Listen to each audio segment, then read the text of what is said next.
Shalom. Haleluya. Hari ini kita tetap berbicara tentang mental pemenang dan mental pecundang.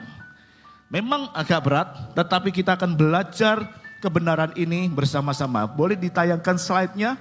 Saya memberi judul hari ini dengan kata ragi. Ada yang belum tahu ragi? Oh, Bapak gak tahu ragi? Gak ada yang tahu? Gak ada yang tahu? Atau banyak yang tahu? Yang gak tahu angkat tangan. Tahu semua. Berarti kalau saya berbicara tentang ragi, semua sudah mengerti. Langsung di slide nomor 1 ya. Oke. Kalau kita berbicara tentang ragi, saya memang gak perlu jelaskan lebih detail lagi. Karena apa? Ragi adalah mikroorganisme yang dipakai biasanya untuk membuat tape, membuat bir, membuat adonan sehingga berkembang dengan luar biasa karena ada yang mengubah, memecahkan gula menjadi alkohol dan karbon dioksida. Jadi sebagai bahan pengamit kue, ya, sebagai proses untuk memberikan fermentasi sehingga kita bisa membuat tape dengan enak dan juga untuk memberikan aroma khas pada makanan. Jadi kalau saya berbicara tentang ragi, saya yakin Bapak Ibu semuanya sudah sangat paham. Apa hubungannya dengan mental pemenang dan mental pecundang, Pak?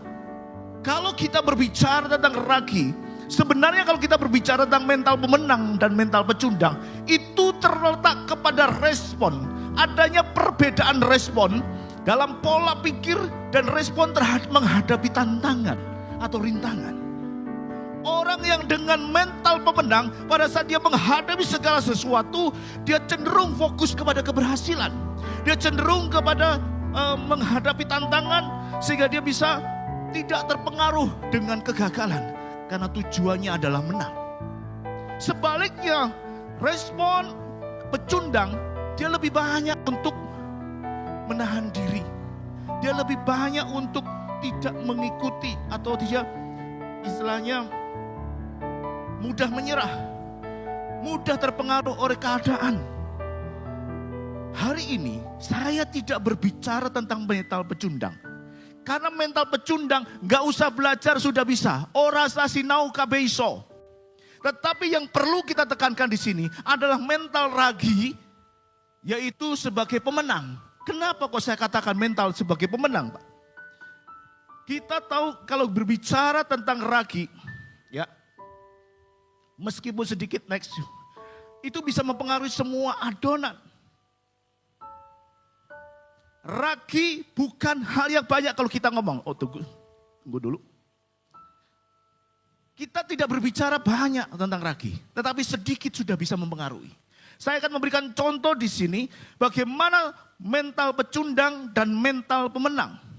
Kalau dikatakan di dalam slide adalah mental pecundang yang saya kutip dari Bilangan 13 ayat 31-33. Di mana ada 12 pengintai. Dan ini adalah pendapat dari 10 pengintai yang saya katakan mental pecundang. Dia mengatakan kita tidak bisa maju menduduki daerah itu. Mereka terlalu kuat. Negeri yang memakan penduduknya. Orang-orang yang tinggi besar perawakannya. Orang-orang enak, orang-orang raksasa. Dan kita sebagai belalang. Namun sebaliknya ada mental pemenang yang dimiliki oleh Joshua dan Kaleb. Next. Dia mengatakan itu luar biasa negeri itu. Negeri itu dahsyat. Allah memberikannya kepada kita negeri yang berlimpah-limpah susu dan madunya. Janganlah takut karena mereka semua akan kita telan habis. Karena Tuhan menyertai kita. Ada satu perbedaan. Tadi saya katakan itu menyangkut masalah respon. Respon terhadap tantangan dan rintangan. Respon terhadap segala yang dihadapi. Itu tentang pola dalam kehidupan kita. Kalau kita mengatakan dia mental pecundang seperti 10 pengintai.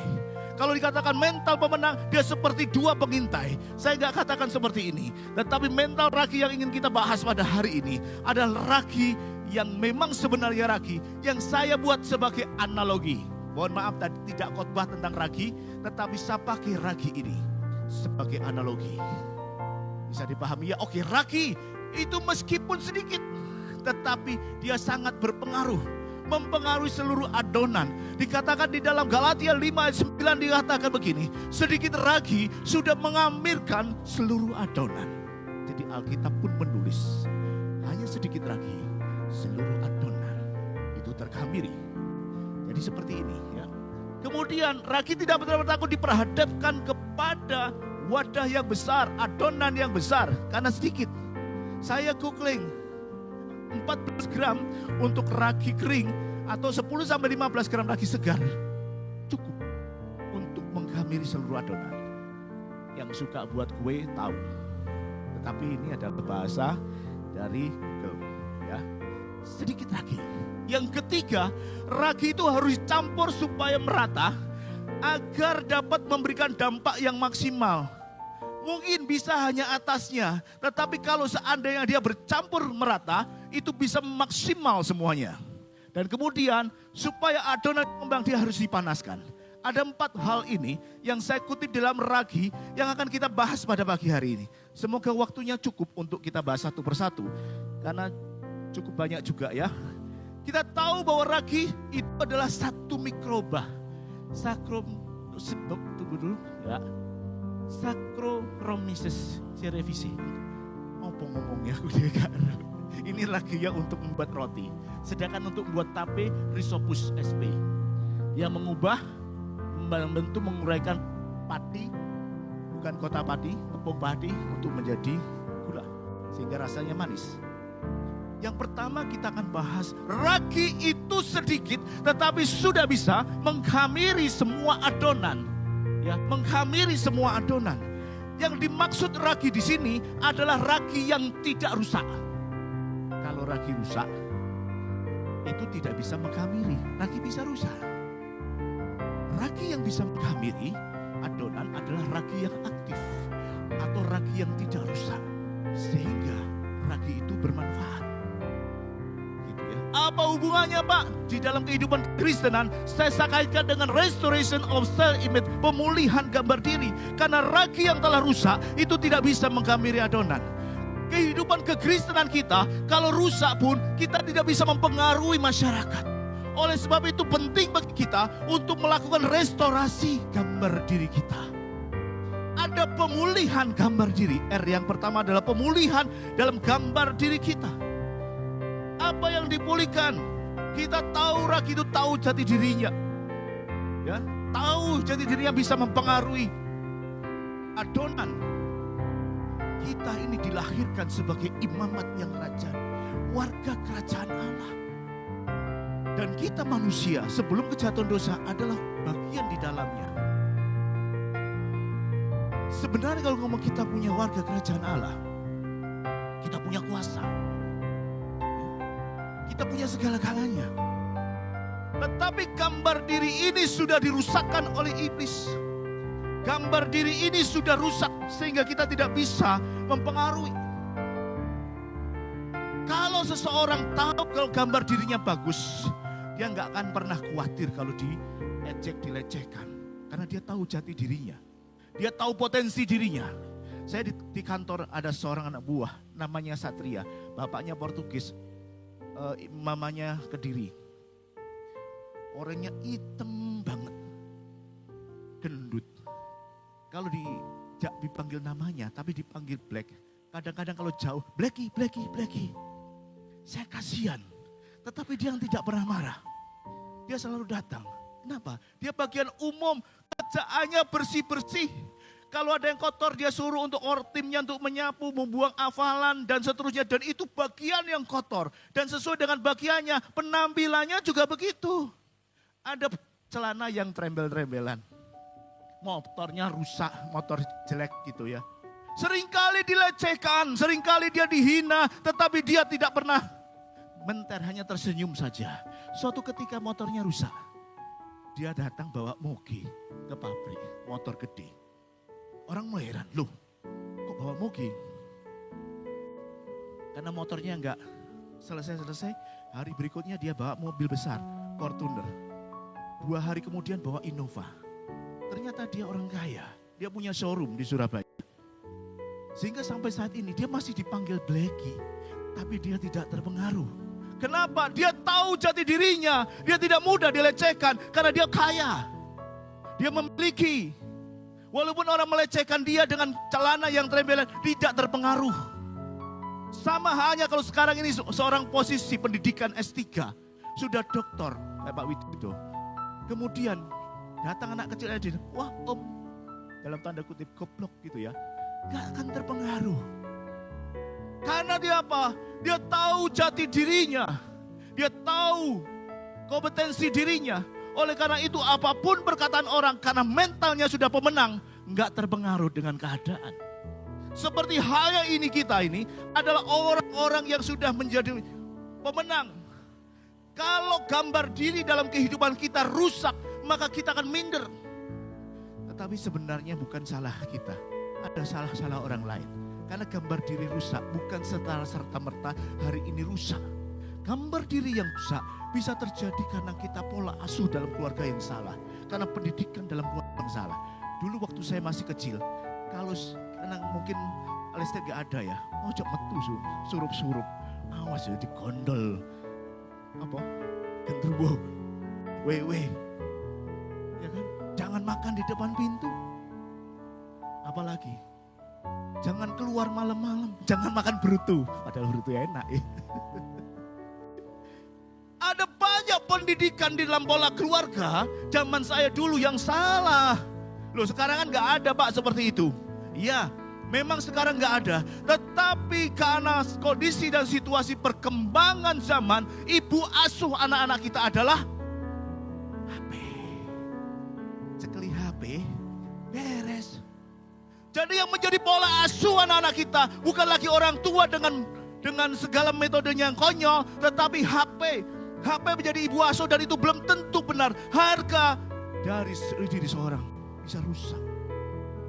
Karena pola pikirnya, tadi kan ada, itu tidak benar.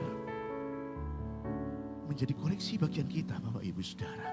Sehingga gambar diri yang rusak itu perlu dipulihkan. Perlu direstorasi. Next ayatnya.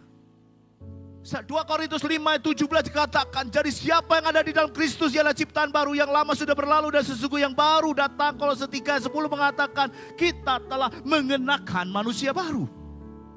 Jadi kalau kita sudah ada di dalam Kristus, kita ada ciptaan baru dan kita diperbarui terus di dalam Kristus. Gambar diri kita yang lama sudah lewat. Dan kalau kita menjadi ciptaan baru, pola pikir kita baru, konsep kita baru di dalam menghadapi segala, aku pemenang. Percuma kita lagu nyanyi-nyanyi di sini loncat-loncat, tetapi mentalnya tetap pecundang. Gak ada gunanya, hanya lip service saja saat di gereja. Tetapi saat menghadapi di luar, itulah ujiannya. Apakah kita pemenang? Apakah kita pecundang? Dan itu jawabannya bukan dari orang lain, tetapi adalah dari kita sendiri. Oleh karena itu Bapak Ibu Saudara, di dalam kita menghadapi segala sesuatu, di dalam perubahan diri kita, kita harus juga mengubah. Karena apa? Tuhan memberikan pengertian yang benar tentang Allah. Dia memberikan pengertian yang benar. Nah kita yang menerimanya, apakah kita mau menerima begitu saja atau kita melewatkan? Itu tergantung respon juga kita. Next, karena apa? Kalau tidak direspon, itu percuma. Ya, pemulihan gambar diri adalah satu proses membangun kembali atau meningkatkan persepsi seseorang tentang dirinya sendiri, terutama setelah mengalami pengalaman negatif atau perubahan dalam hidup. Ini berarti dia menyadari dan mengubah pikirannya, perasaannya, perilakunya yang menghambat rasa percaya dan harga diri. Jadi ada respon. Kalau dikasih kebenaran firman bahwa kita adalah umat pemenang, kita harus merespon. Kalau kita tidak merespon, ya percuma, karena tetap doa. Apa yang kita respon Pak? Yang pertama kalau kita sadari, kita perlu untuk mengenali diri, mengenali pikiran mereka negatif. Kita perlu menyadari itu, kita perlu mengidentifikasi, kita perlu mengevaluasi. Enggak secara logika. Dalam kondisi tenang, kita bisa membedakan bahwa ini benar atau ini salah. Kita bisa membedakan. Kemudian kalau kita tahu, oh ya salah ya, reframe, membentuk kembali pola pikir kita, perasaan kita, perilaku kita, semua kita reframe, kita rombak sesuai dengan gambar Allah. Amin. Itu yang pertama. Yang kedua adalah kita mengubah persepsi. Kita tahu 2 dan 10 pengintai itu punya pandangan yang berbeda. Yosua dan Kaleb saat memandang negeri itu, negeri yang luar biasa, negeri yang berlimpah susu dan madunya, negeri yang hebat. Mungkin ada penduduknya yang raksasa, tetapi dikatakan mereka semua dapat kita taklukkan. Berbeda dengan 10 pengintai yang mengatakan, waduh, itu luar biasa besarnya. Penduduk yang memakan orang. Kita tidak bisa menghadapi. Kita tidak bisa melakukannya. Kenapa? Ada banyak hal yang di situ yang dikatakan ya. Di dalam ayat yang kita baca tadi. Bapak Ibu Saudara, kita juga bisa melihat satu contoh yang luar biasa. Dikatakan apa? Ada satu perusahaan sepatu yang ingin ekspansi ke Afrika pada tahun 1970. Dia utus marketing manajernya ke Afrika. Saat mendarat, dia kirim tele ke perusahaan itu. Pak, pulangkan aku. Kenapa? Di Afrika, Pak, nggak ada penduduknya yang pakai sepatu. Semuanya nyeker. Saya kesulitan untuk jual, Pak. Nggak bisa, di sini nggak ada yang pakai sepatu. Kemudian dia kirim balik. Namun pemilik perusahaan merasa, kok aneh ya, saya kirim orang yang kedua.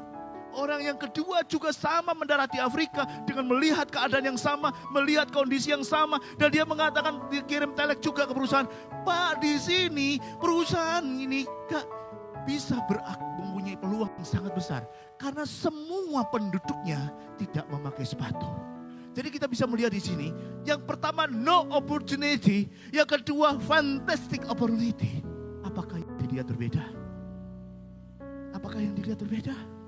Enggak. Yang dilihat marketing pertama dan yang kedua adalah sama. Situasi kondisi yang dilihat oleh orang marketing pertama dan orang kedua adalah sama. Sama seperti yang dilihat Yosua dan Kaleb, sama juga yang dilihat oleh 10 pengintai. Tidak ada perbedaan. Yang berbeda adalah konsep cara pandangnya, pola pikirnya. Seorang yang punya mental pemenang, dia akan berpikir ini fantastic opportunity. Seorang yang berpikir pecundang adalah nggak ada harapan. Padahal keadaannya sama, situasinya sama. Berarti tergantung dari sudut pandang. Oleh karena itu kita mengatakan rubah cara pandang kita sesuai dengan apa yang Tuhan kehendaki di dalam kehidupan kita. Gitu. Supaya kita tidak memiliki harga diri yang buruk. Yang ketiga adalah perilaku yang membangun. Perilaku yang membangun kalau kita itu ada di dalam komunitas yang tepat. Komunitas yang tepat adalah komsel, kelompok sel kekal. Karena di dalam komsel bukan hanya diperhatikan secara materi atau mental saja, tapi di dalam komsel juga diperhatikan spiritual dari anggotanya. Diajarkan bagaimana mengandalkan Tuhan, bergantung kepada Tuhan. Kalau ada komsel yang tidak mengajarkan mengandalkan Tuhan, boleh lapor Pak Gembala. Di dalam komsel bukan masalah yang lahiriah saja, bukan masalah mental saja, tetapi perkembangan spiritualnya juga diperhatikan. Karena hari-hari ini kita tahu siasat dari kuasa kegelapan. Orang diperhadapkan pada situasi dan kondisi, bahkan itu bertentangan. Orang seringkali dia perhadapkan kepada satu persaingan dimanapun, bahkan di dalam keluarga juga ada persaingan. Kalau di pabrik itu terang-terangan loh persaingannya. Manajer HD, manajer HD, manajer HD.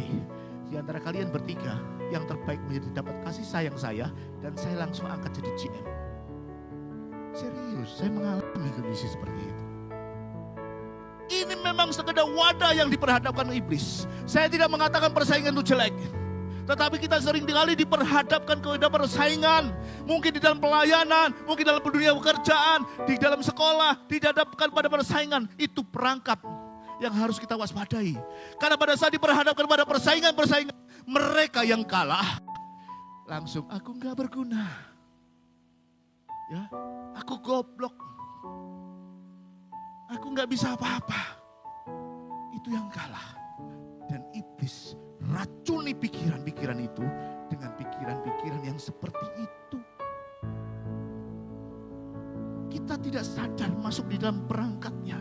Karena orang yang kalah, dia merasa sudah tertolak. Dan inilah yang dikatakan menjadi frustasi, menjadi mental pecundang. Oleh karena itu, dalam pendidikan sekarang kan sudah dirubah. Kita tahu potensi diri kita, kita tahu kemampuan kita. Ranking di sekolah masih ada ya? Saya tidak tahu, mungkin juga sudah hilang. Karena apa? Tidak pelajaran di akademik saja kali ya. Itu yang terjadi. Jika harga diri kita rusak, next. Kerugian apa yang kita dapatkan? Oh, tunggu dulu, belum. Oke. Kalau kita gak punya sesuatu, gambar diri kita rusak, paling tidak ada dua kerugian. Yang pertama adalah melumpuhkan potensi. Seperti tadi kan persaingan itu melumpuhkan potensi. Kita punya potensi, kita punya talenta.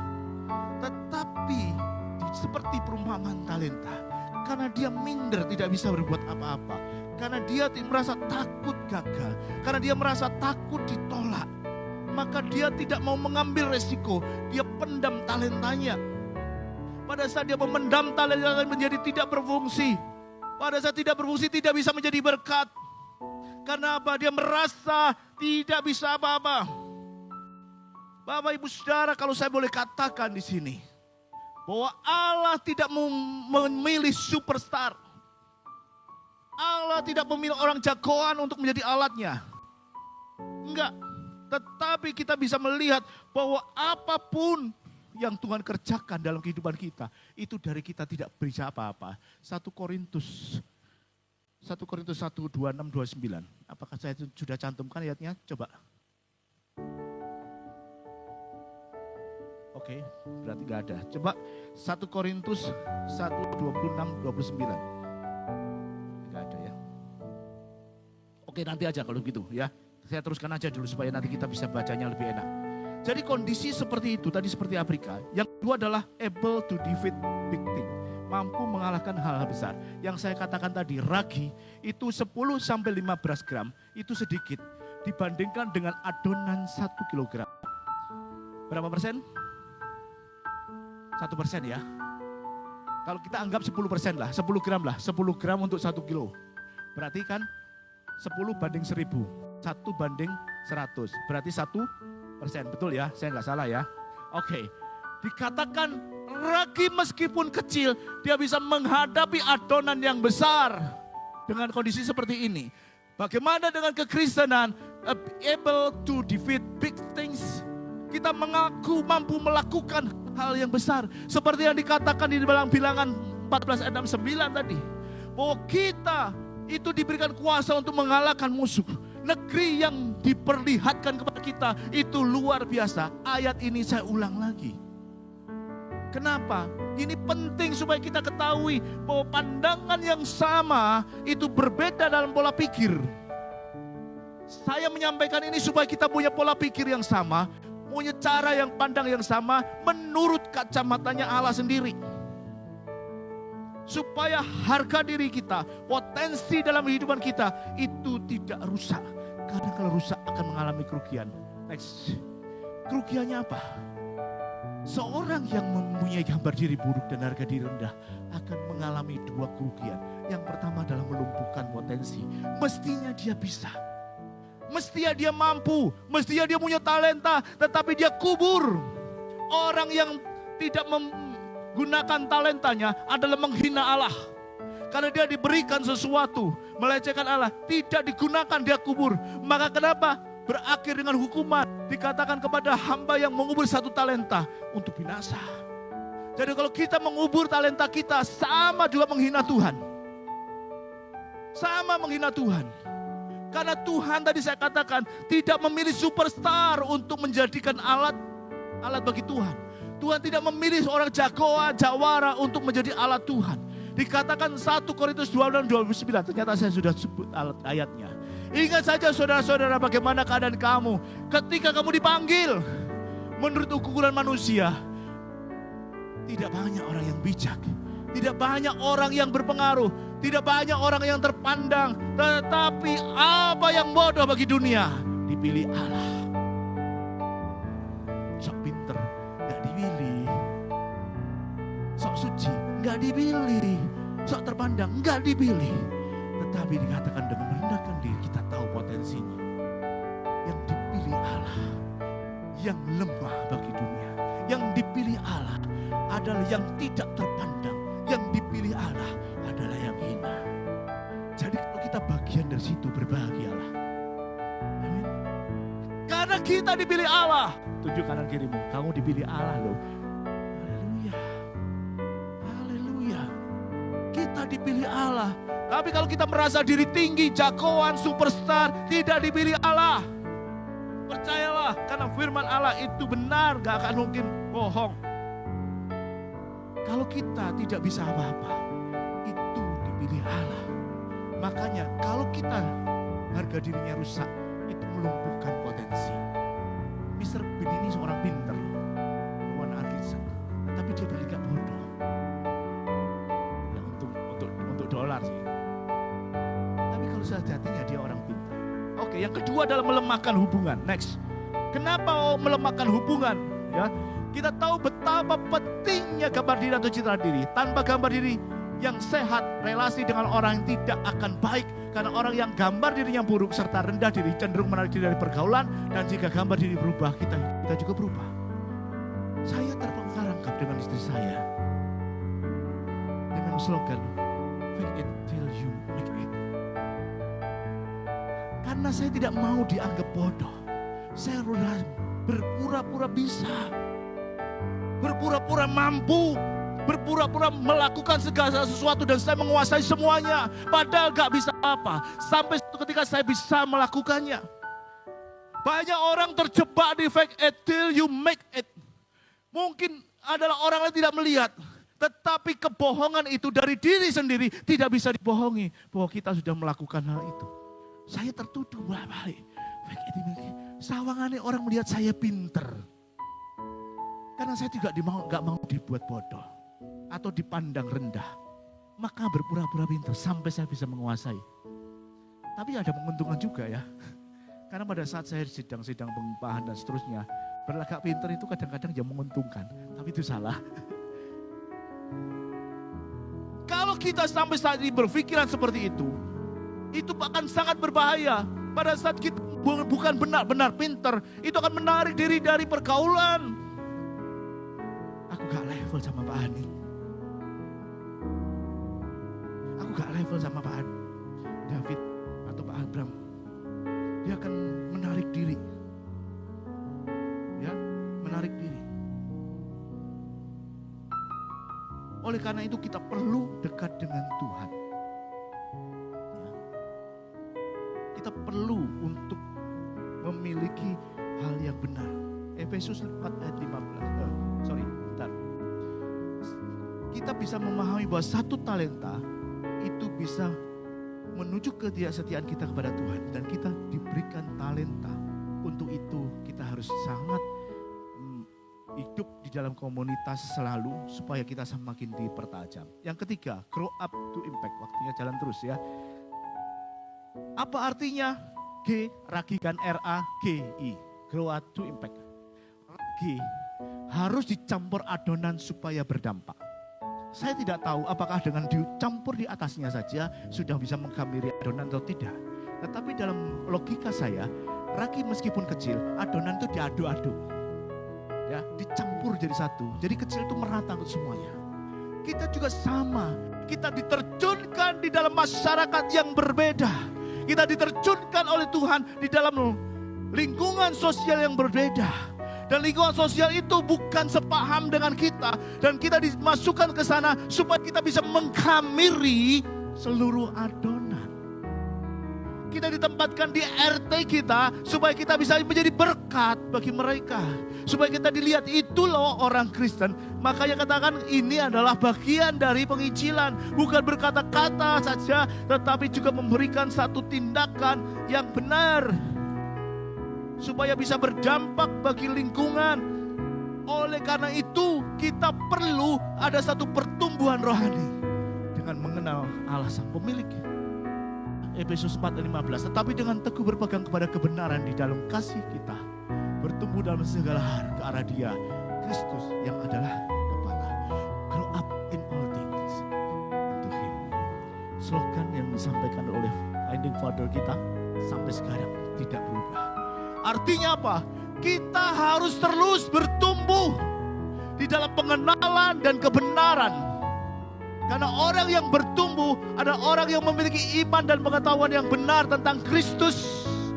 Ya, Efesus 4:13 saya nggak bacakan, tapi Bapak bisa baca. Memiliki pengetahuan yang benar sampai menyatakan kesatuan iman. Tujuannya apa? Petrolnya apa? Yesus sendiri, bukan Pak Gembala, bukan Bunda Suko, tetapi yang menjadi pola, yang menjadi tujuan adalah Kristus sendiri. Yang kedua, tidak mudah diombang-ambingkan oleh berbagai pengajaran palsu yang menggoyahkan iman. Kalau kita memiliki pertumbuhan, sekarang banyak ajaran palsu, kita tidak goyah. Oleh karena itu, penting bagi kita untuk meletakkan dasar-dasar kekristenan sejak dini. Pada saat kita meletakkan dasar yang benar tentang kekristenan, iman yang benar kepada keluarga anak kita yang masih kecil, sampai dewasa pun dia di luar kita, di luar jangkauan kita, imannya tetap kepada Kristus. Oke, saya sudah diwaro-waro. Yang ketiga adalah teguh berpegang kepada pengajaran kebenaran dan kasih. Ini yang menjadi prioritas utama dalam kehidupan kita. Harus berpegang kepada kasih. Kalau kita mau bertumbuh, itu supaya kita bisa berdampak. Next, oke. Kita harus bertumbuh supaya kita bisa berdampak. Inilah yang sedang Tuhan cari. Orang Kristen yang memiliki karakter baik, yang tampak nyata dalam setiap perkataan dan perbuatan. Karena keberadaan orang percaya di tengah dunia ini adalah sebagai surat Kristus yang terbuka, yang dapat dibaca oleh dan dilihat oleh semua orang. 2 Korintus 3:3. Kita ini surat terbuka. Surat terbuka itu bukan dengan perkataan kita. Surat terbuka bukan dengan apa yang kita lihat, simbol-simbol keagamaan kita. Tidak harus dengan memakai kalung salib, dengan doa. Misalnya kita petunjukkan seperti orang-orang ahli Taurat. Bukan lagi seperti sok rohani. Tetapi dalam perkataan, dalam tindakan itu mencerminkan Kristus. Itu surat yang terbuka. Itu surat yang terbuka yang dapat dibaca. Jadi sekarang pertanyaan adalah, apakah perkataan saya, apakah tindakan saya sudah mencerminkan tentang surat dari Kristus? Yang kedua, apakah kita sudah menjadi contoh yang positif di dalam lingkungan di mana kita ditempatkan? Bukan hanya di keluarga, tetapi di lingkungan sosial. Jadi kalau kita menjadi ibu rumah tangga jadilah ibu rumah tangga yang baik. Kalau kita menjadi seorang pengusaha, jadilah pengusaha yang baik yang bisa memberikan teladan. Kalau kita menjadi pelajar, jadilah pelajar yang baik. Kalau kita hidup sebagai karyawan, jadilah karyawan yang memiliki karakter Kristus. Yang ketiga, apakah orang tidak sungkan datang kepada saya? Pak, doakan saya. Pak, bantu saya. Kalau orang masih menjaga jarak dengan kita juga perlu koreksi diri. Itulah sebabnya, makanya terang dan garam itu bukan Tuhan mengatakan kamu memiliki terang atau garam. Enggak, tetapi Tuhan mengatakan jadilah terang, jadilah garam. Bukan dikatakan apakah kamu memiliki. Kalau saya dikatakan begitu, saya punya terang Pak, lampu saya terang, garam di rumah juga banyak, siapa yang mau ngelamuti boleh. Enggak, tetapi firman Allah mengatakan jadilah terang, jadilah garam. Itu berkaitan dengan pengaruh, memberikan pengaruh. Yang terakhir, oleh karena itu yang terakhir, ignite to create millstone. Ya, dibakar supaya mengembang. Ragi itu harus dibakar, R-A-G-I. Ini dibakar. Saya katakan continuous improvement millstone. Di dalam perusahaan seringkali orang mengatakan continuous improvement. Dalam perusahaan besar apalagi dengan reciprocal sekarang ini, itu menjadi kuno. Perusahaan bukan minta continuous improvement. Perusahaan sekarang minta milestone. Milestone itu sebenarnya untuk proyek. tetapi dibawa ke perusahaan. Milestone berarti peristiwa atau pencapaian yang signifikan yang pernah terjadi dalam perusahaan. Milestone adalah titik-titik kunci atau pencapaian penting dalam perusahaan yang menandai kemajuan signifikan menuju tujuan akhir atau goal perusahaan.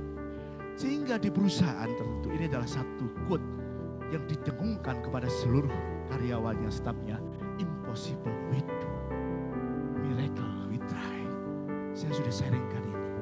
Dan pontang panting untuk mengejar ini. Serius. Impossible we do, miracle we try. Kondisi seperti itu harus bisa dilakukan. Perlu dibakar. Bagaimana ragi itu dibakar supaya mengembang. Bagaimana hanya dengan kekristenan, apa yang membakar kita?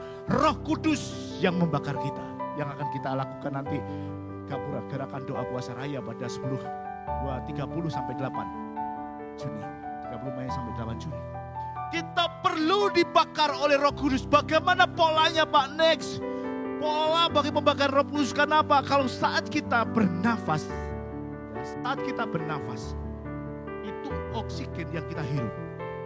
Oksigen yang kita hirup di dalam pernafasan itu berfungsi sebagai pembakaran. Membakar molekul glukosa menjadi karbon dioksida, air, dan ATP. ATP adalah adenosine triphosphate sebagai energi yang menghidupkan sel sehingga kita mampu beraktivitas sehari-hari. Oksigen sebagai pembakaran. Roh Kudus yang kita hirup juga sebagai pembakaran. Dikatakan Yohanes 20 dikatakan terima. Yesus sudah berkata demikian, ia menghembusi mereka dan berkata terimalah Roh Kudus. Dia menghembusi mereka dengan Roh Kudus. Roh Kudus berfungsi sebagai pembakaran. Apa yang dibakar Pak? Kok rasanya belum nyambung? Saya mencoba menjelaskan kepada ibu saudara, itu seperti cara kerja pada waktu kita bernafas. O2 itu menjadi sistem yang membakar dan mengubah menjadi energi. Roh Kudus mengubah firman Tuhan yang telah ditaburkan ya di dalam sesi apapun.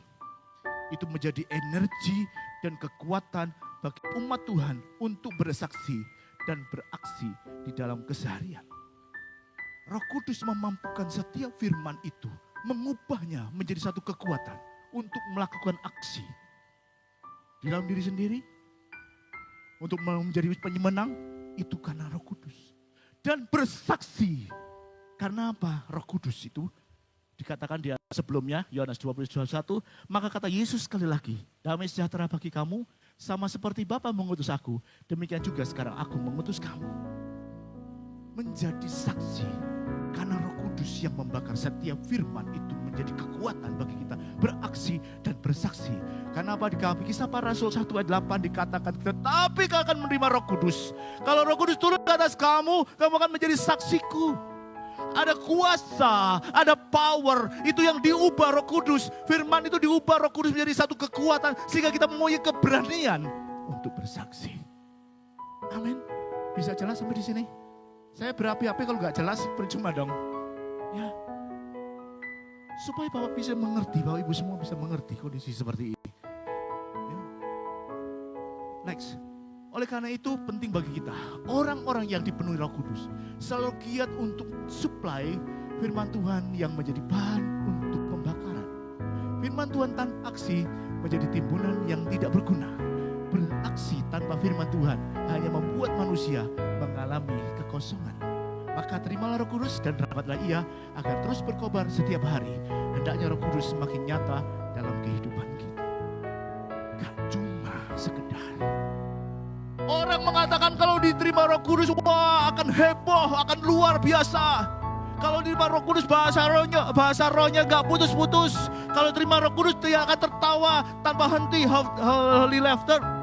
Bisa, tetapi tidak hal yang spektakuler seperti itu. Karena Roh Kudus itu mengubah setiap firman yang kita terima menjadi kekuatan untuk beraksi dan bersaksi.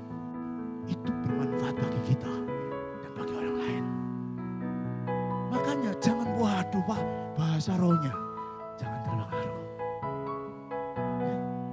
Waktu Elia atau Lisa cari Tuhan, Elia tidak salah.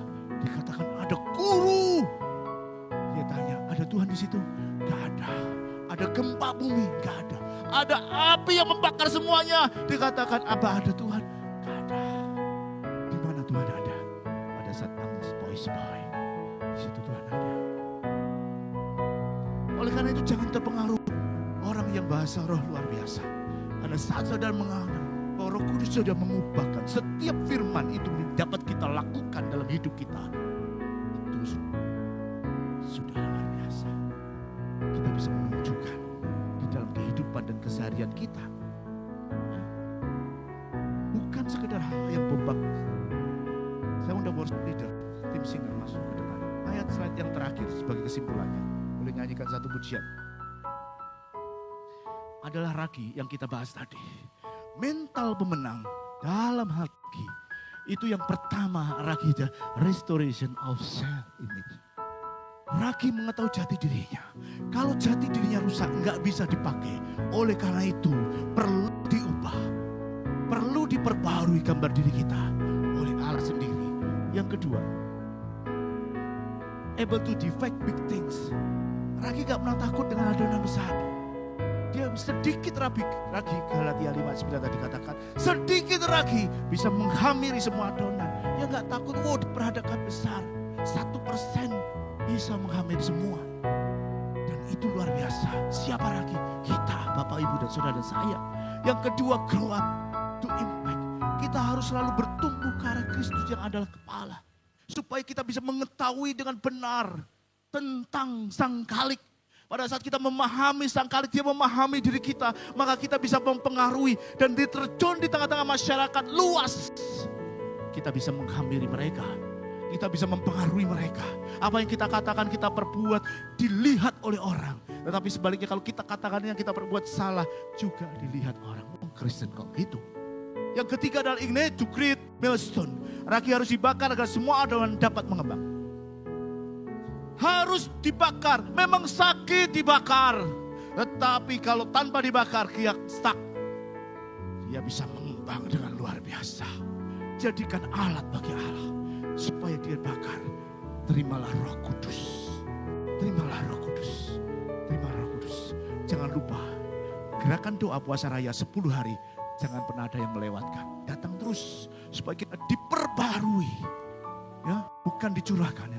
Kita semakin dipenuhi oleh Roh Kudus. Amin. Mari kita bangkit berdiri. Kita akan nyanyikan satu pujian.